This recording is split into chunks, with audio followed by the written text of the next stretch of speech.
Hi guys, my name is Graham and I'm here with the Globe Community Center, and today I'm going to teach you guys how to do a toss and catch. Now this is one of the tricks that a lot of people want to learn once they get started, once they see what a Diabolo is. But today I'm going to show you guys that it's really not that hard. So before you guys learn it, you guys have to make sure you're comfortable with a few things. First, you got to be really good at starting a yo-yo with no problem. Then, adjusting the yo-yo if the yo-yo tilts. And finally, unlooping the yo-yo and looping it back.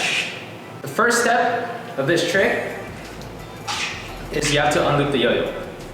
If there's a loop in your yo-yo, you're not going to be able to toss it. So, unloop the yo-yo. Now, to toss the yo-yo, all you have to do is to stretch out your arms. Stretch it out. And let the yo-yo bounce up and down your string. Try to get a feel of that first.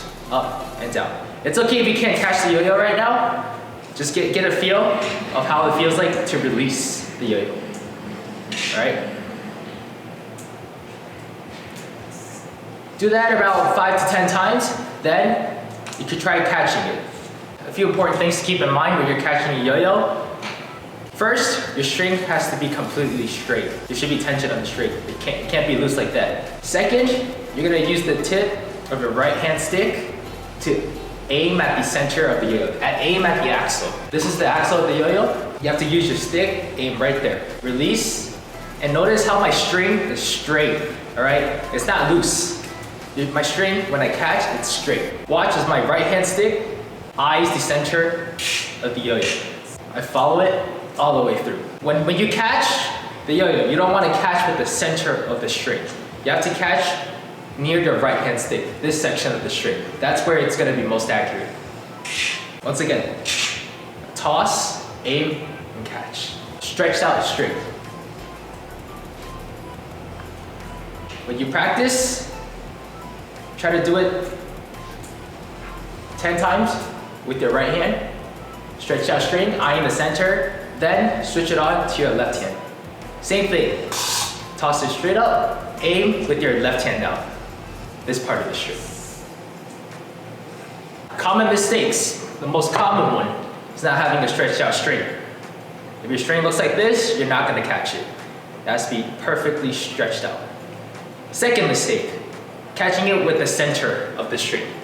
Alright? If you're catching it like that, that's incorrect. You have to make sure you catch it either at the right end of the string or the left hand of the string. That's my right. And that's my left. Alright. Now, once you're really comfortable with this, with tossing and catching, then there are a few extension tricks that you guys can try to challenge yourself. First one will be to toss, clap your sticks once, and then catch again. Toss, clap, and catch. Toss, clap, and catch. Second one, toss, clap, and catch. Now, a harder one that will be a toss and then the turn. This one you have to make sure you're really comfortable with catching and tossing accurately before you try this. You have to toss straight up. You're gonna do a 360 with your body, and then you're gonna catch it. Those are some tricks that you could try to challenge yourself if you feel really comfortable with the toss and catch. And that's it for the toss and catch. Hope you guys enjoyed, and I'll see you guys in the next video.